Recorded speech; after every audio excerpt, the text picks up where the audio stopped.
Imitation is the sincerest form of flattery. So, Anabe stole part of my video content on why do friends get jealous of you on your level up journey, and what should you say to those former friends. Well, Masani, how do you do? So I had a video on Dubai Bling at length on comebacks to what do you say when your friends say, "Oh, why are you so dressed up? Are you going to a wedding?" etc. Right? So why do your friends have all these snarky, nice, nasty little hurtful comments once you start improving in your level up journey?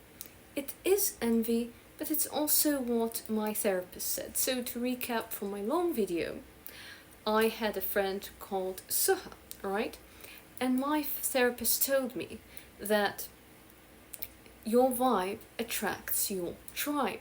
So if you want something, it's all about the inner work. But what happens when you do your inner work? You'll be high vibrational.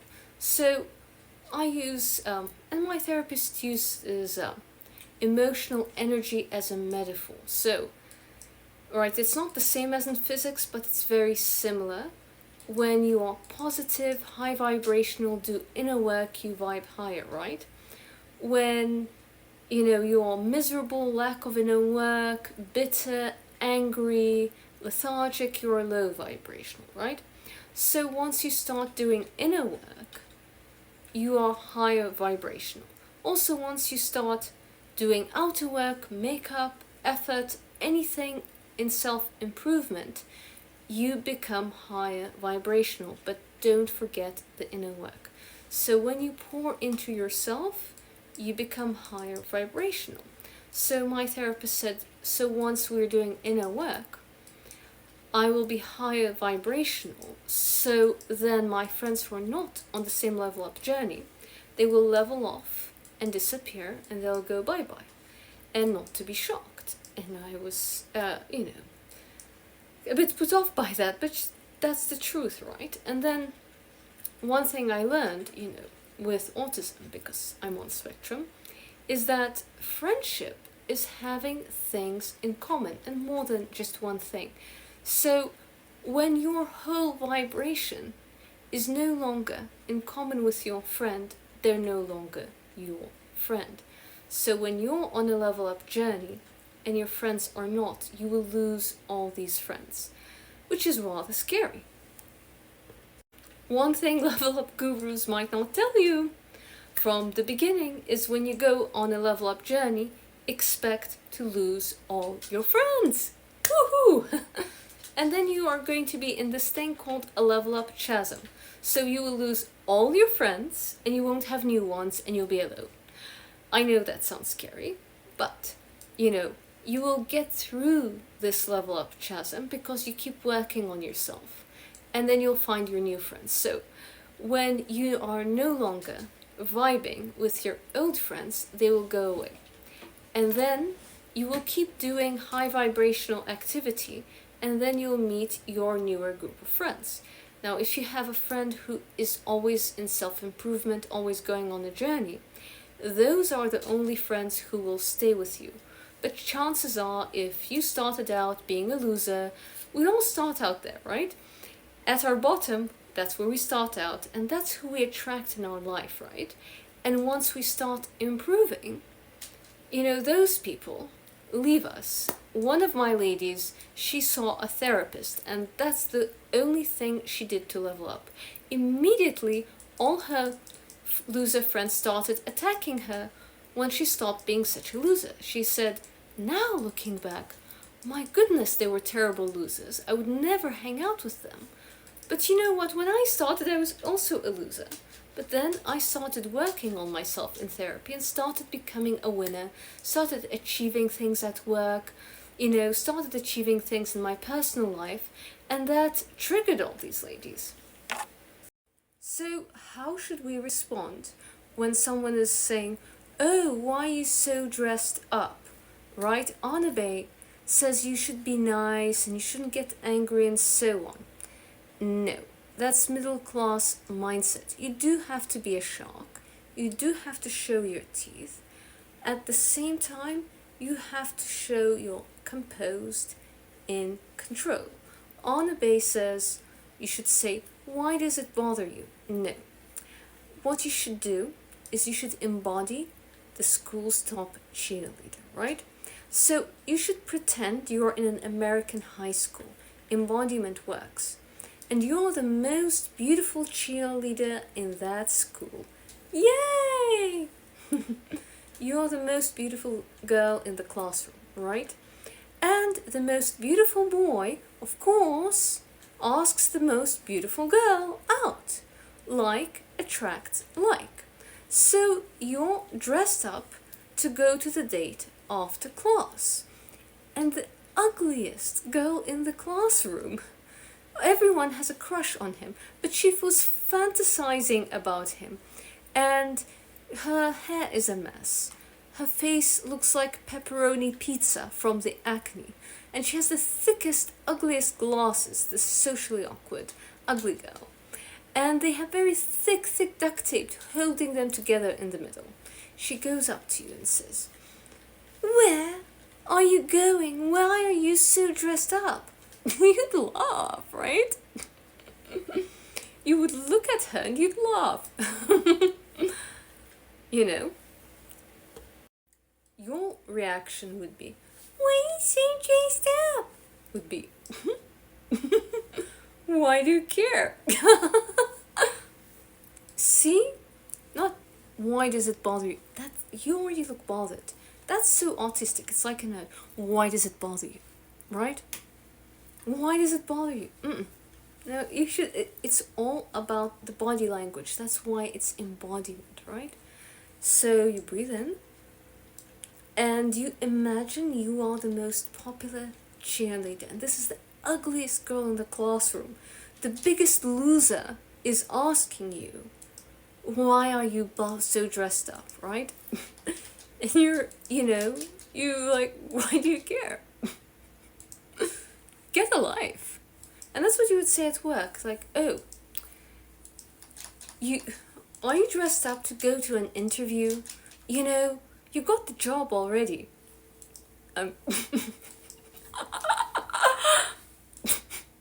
Why do you care? Get a life. And you walk away, right? Or, "Why do you care? Aren't you supposed to be working? You can do this file, that. Here, photocopy my notes. You clearly have nothing to do." And that's, you see, like in the office when they say, "Why are you so dressed up? You got the interview already." Why do you care? You clearly have nothing to do. Here, go photocopy my notes. You clearly have nothing to do all day. Go get a life. And get busy. You're clearly bored and doing nothing at all. Right? See the difference. Yes, you should be unbothered. And only after, "Why do you care?" Start with, "Why do you care?" Then get a life. In the office, you would say, "You clearly have nothing to do. Here, do this for me." And you send them to go fetch, right? Of course they don't want to be doing nothing in the office, okay? And if that doesn't work, then the third thing, you should ask, "Why does it bother you?" Right? So you have to look from the top, like, what's wrong with you? Right? Remember my expression and copy and practice at home, right? You have to practice at home because when it happens, you're not thinking, you will simply do what you practice. And practice the sour face, like, "What's wrong with you? Why do you have no life? Why do you care? Get a life." So, step 1 is your facial expression, looking down and laughing at them. Step 2, Why do you care? Then laugh, step 3. Step 4, say, get a life. Okay, and if you're in the office, instead say, you clearly have nothing to do, and here's something, go fetch, right? If someone's asking you, are you dressed up to go to a wedding? Say, no. I do dopamine dressing. I wear what I want to make myself happy instead of miserable. You should try that sometime. It will make you smile more often. See how it's nice and nasty, right? So, you can, as a lady, you cannot be too aggressive up front or they will cry victim, right? So if you watched this Dubai Bling, zebrafish always attacks people, and Ibrahim and others are silly, and what they do is they attack back, right? And then she cries victim and everyone thinks that everyone else is drama, right? When she's the one stirring up the pot. So what you should do, you should never be the one who's too aggressive, because there's this whole white woman tears, angry woman of color thing going on, right? So there was an anti-racism educator who pointed out this trend, right? Where these ladies would attack a lady of color, right? Because they're jealous. When you level up, you will notice this, right? If you're a lady of color or minority, and you start attracting the high-value men, that lazy, either white or the majority race of your country, right? The majority ladies, if they're lazy and they are low effort, and then they see a minority getting the gentleman they thought they're entitled to, they will be very snarky and try to get you and try to hurt you and show, oh, you are crazy. And they will try to make you crazy, right? So, because they're jealous. So you have to know what to do. So on my Facebook, we had a conversation with one of my ladies who's a lovely African-American lady from the United States, on what she was learning from me on how to get hurt less often as a minority. Well, I'm half Arab and half Russian. Another thing I learned, right? Being biracial is that Arabs are much warmer than Westerners, and we get hurt being too warm, okay? Whereas Russians are very socially smart, and Eastern Europeans as well. It's the Melania effect. So I was getting hurt in a lot of situations. I talked to my mother, and my mother's Russian, right? So I would tell her, I got hurt in the office, and I brought cookies to everyone, and I said, hi, my mother said, don't act like everyone is your friend. If you are too friendly at first, people will think you're weak and try to take advantage of you. And you know what? It's just low vibrational to be too friendly at first. So in Russia, it's not like the Middle East. In the Middle East, we say friend, and it's just like in the West. Friend, everyone's a friend. We're too friendly.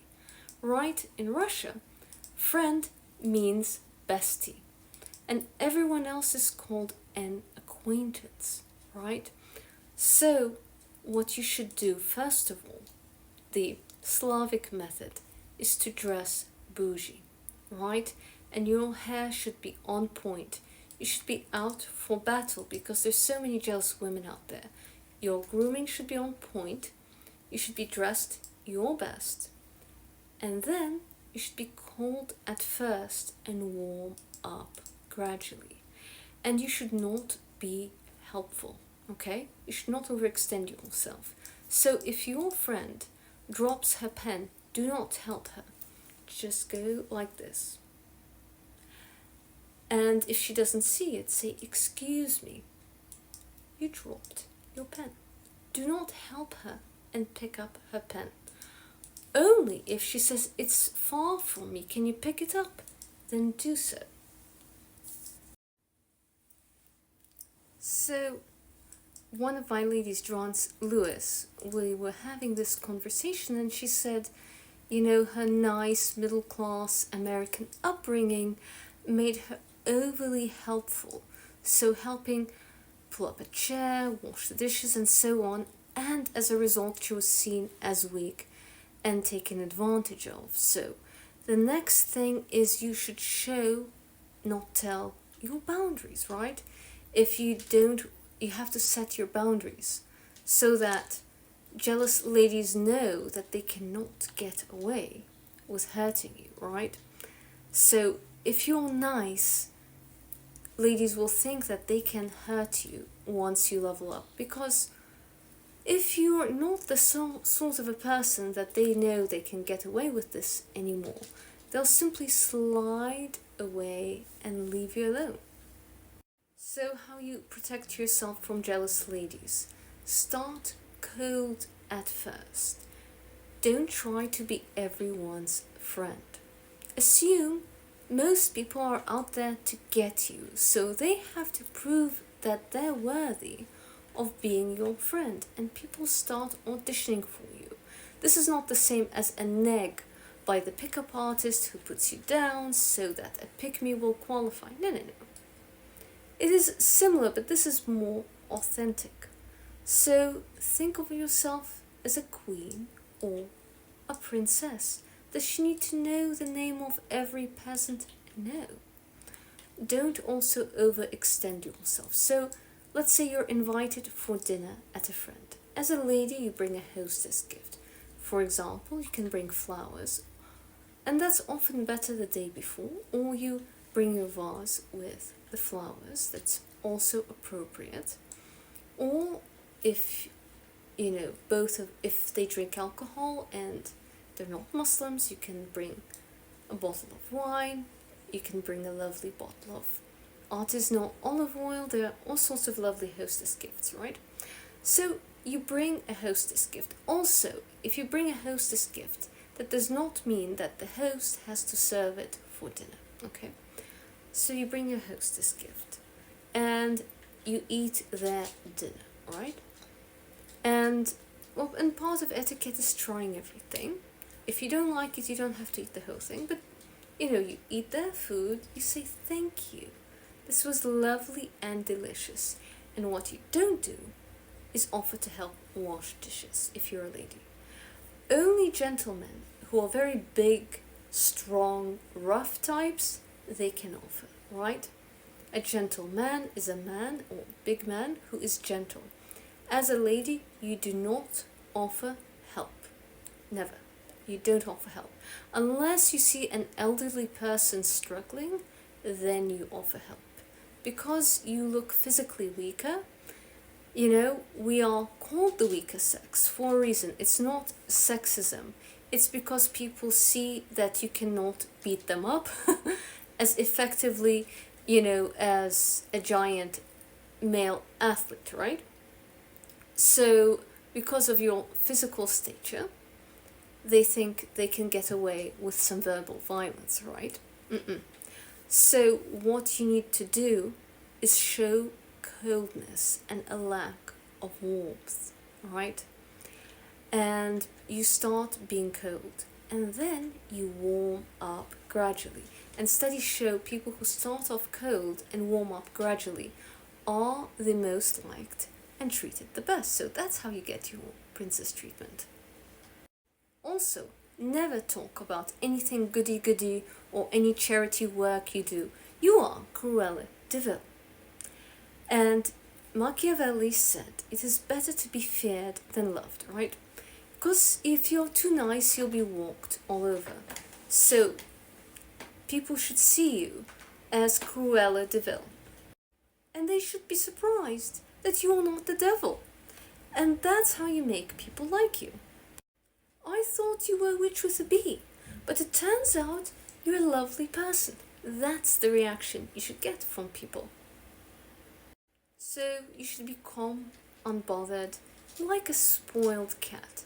Now on TikTok there's a lady who's started more recently than my spoiled cat metaphor, saying black cat energy versus golden retriever. And for the past 5 years, I was talking about spoiled Persian cat versus happy puppy energy. It's similar, right? But you should be a spoiled Persian cat, and you shouldn't be out there giving golden retriever, happy puppy energy, okay? Another comeback to, oh, why are you so dressed up? I dress up to enjoy life. You should try it sometime. Are you dressed up to go to a wedding? I would say, you dress for comfort. If I dressed that comfortable, I'd fall asleep. Different cups of tea for different ladies like you and me. Why are you so dressed up? I'm sure you're doing the best you can. Bless your little heart. You must have been so pretty when you were younger. Why are you wearing fur? It's unethical. Why would you think I would care what nosy people think? Go get life. I just don't care. You're so evil. You're so immoral. Bless your little heart. I don't care about morals. How much money are you going to pay for me to care? Where's the check? How much are you offering? Nothing. Ciao, ciao. Why are you wearing that bag? That's designer. Don't you know poor people are starving in some country? How much are you paying for me to care? How much? I don't care. I'm ruthless and heartless. So, as Shira said, if you are not a doormat and you have boundaries and it's not convenient for people to use you, then they'll start moralizing and saying, oh, you're not a good person. If you don't do what I want you to do, that's bad for you and good for me. That's called framing, or form of narcissistic manipulation. So people, once you cannot be used by them, they will try to call you a bad person, right? And so you say, so what? Yes, I'm a bad person. I'm evil. Get over it. Get a life. I'm a terrible human being. Why do you care? It's so evil that you wear fur. I say, you know what? Stop trying to manipulate me against my self-interest by saying, oh, you're not moral, you're not a good person. I don't care about morals because I don't care to get manipulated. For your intents and purposes, I'm an evil person. I'm not moral, I'm amoral. If you want me to care, you pay for me to care. My femininity is not free. So when you level up, they'll start picking on you. Your colleagues will say, oh look, who's the first to take her lunch break? Say thank you for pointing out how efficient I am. If you were as efficient as me, you would be earlier. Ciao, ciao. And they say, oh, you're all so mean. Then you say, what did I say that was so mean? Could you explain to me? Why does my efficiency bother you? Alright? That is where Anabe is correct. We say bother you, this is already stage 2, right? First you say a few things before that. So what you do is you ask them, oh, are you okay? Are you alright? So the next thing you do is you gaslight them after you're nice nasty. Are you alright? You seem upset. I wonder why you're so upset. So this is the next thing you do. Why do you cook for your husband? You're so oppressed. Because I'm happy. if you were happy, you'd stop sticking your big nose in other people's business and have a life. Get a hobby. And if she continues, just take out your phone and say, so let's sign you up, Karen, for a hobby. What hobbies can you afford? Maybe not horseback riding. Let's see, a book club. Karen, have you ever read a book? And you go on the list of hobbies. Why are you so dressed up? Interesting outfit. I could never pull it off, but go you. Why do you put makeup for your man? You're so oppressed.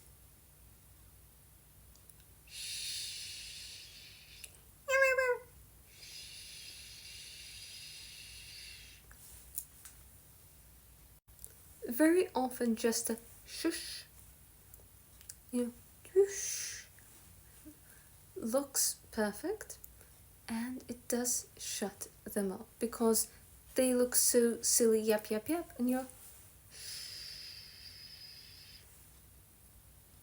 calm down.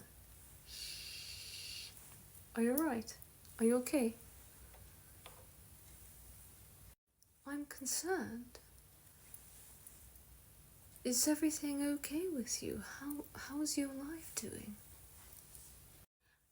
A response to, why are you so dressed up? You look like you're going to a job interview. And you got the job already. Wow, good for you. Spending your life obsessing what other people think. Personally, I have work to do in the office. Now, if you have no work to do, I have some sheets for you to photocopy for me. Maybe here's some money, and you can go and run and get me coffee at Starbucks. Ciao. It's excellent when they're mean and nasty ladies in the office to have some money with you and to say, clearly you have nothing to do. Now, here's $20. Get me a coffee. I like a decaf cappuccino, and spend the rest on yourself and go have fun. Here you go, get us coffees and come back. Here's some money. I think women who dress for their men are oppressed. You should stop wearing so much makeup. A good one too, so much makeup. You must have been pretty when you were young. As you're older, a little makeup will do good for you. Another response is, I don't care what Jenny said about you. You must be a good person. So that's another one. When your friends are mean and catty, then say, I don't care what their mutual acquaintance said. You're a lovely person in spite of it. No, she said nothing at all. She said you're lovely too. I cannot comment. Let's change the topic, shall we? You seem to be too bothered and too high-strung at the moment. You're wearing too much makeup. Or something like that. You would say, can you explain what you're going for exactly? Interesting. Okay, continue. So, you like being comfortable, but boring is not everyone's vibe, is it? Different cups of tea for you and me. I like to have fun. You should try it sometime. Why are you so dressed up? It's lovely to see that not everyone is obsessed with appearances or cares how they look. That's so lovely in this world. Some of us are shallow and materialistic like me, and there are also some lovely spiritual humanitarians, Mother Teresa types in this world, There is a role for everyone. No?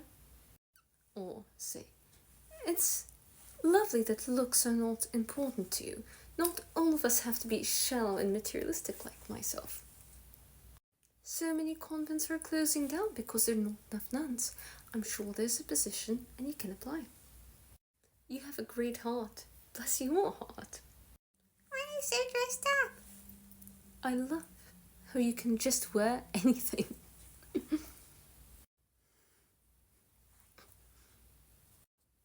If a lady or a gentleman says, "Oh, why are you so high maintenance?" say, "Oh, you must have been hot when you were young. It came effortlessly to you, didn't it?" If you're told, "Why are you so high maintenance?" thank you for the compliment. It's so hard to be so beautiful these days. If your friends say, "Who do you think you are?"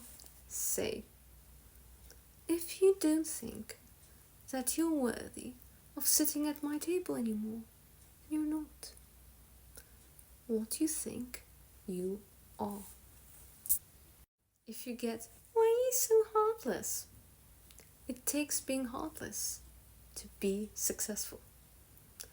So you prioritize being a broke, moralizing loser, but having morals, and I prioritize success.